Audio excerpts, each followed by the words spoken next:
Sylvia Urban of the umbrella group German Aid Service Organization described the massive spread of HIV in Russia as catastrophic. According to Russian government data, more than 100,000 people contracted the virus in Russia in 2016. During the same period in Germany, which has half as many residents, the Robert Koch Institute in Berlin registered just over 3,400 new infections. Urban said improvements in global HIV prevention programs as well as testing for those infected have greatly reduced the spread of the virus and helped bring down the number of new HIV infections worldwide by a third since 2000. But she added that the global trend does not apply to Eastern Europe. Persecution and discrimination in Russia, where risk groups are harassed and discriminated against, Urban said issues of sexuality in general and homosexuality, in particular, are taboo. Funding for the fight against HIV has also been dramatically cut in the country, and non-governmental organizations that receive funds from abroad have also faced state persecution.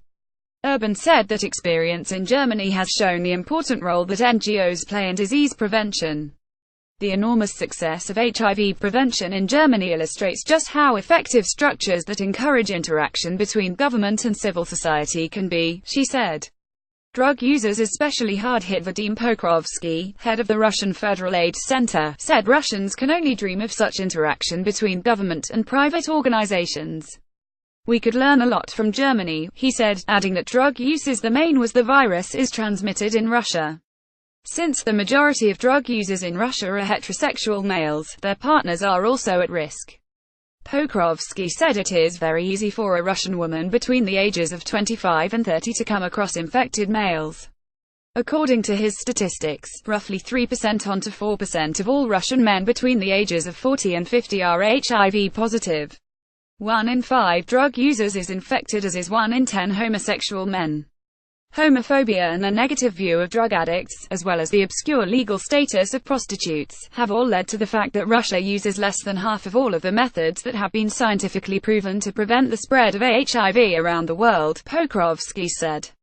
He adds that the spread of religiosity among the Russian population has also made it more difficult to fight the spread of HIV. At times it takes on very conservative forms that are not in step with developments occurring in modern society, he said. Warnings about rising costs. Luis Lures, deputy director of UNAIDS, a United Nations organization, said that while the spread of HIV in Eastern Europe has taken on epidemic proportions, discrimination, hatred towards sexuality and rampant xenophobia have been spreading just as quickly. AIDS spreads most quickly wherever people are being discriminated against, Lures said. He emphasized that the situation is now worse in Eastern Europe than it is in Africa. If no solution to stop the rapid spread of the virus is found in the region now, the costs of fighting it in the future will only be higher, Lures said. Self-isolation in questions of health. Raminta Stuarkite, a consultant to the UN Special Envoy for HIV in Eastern Europe, called the atmosphere for effective HIV prevention in Russia poisoned. Sooner or later, scientists will have to transcend ideology, the UN representative added.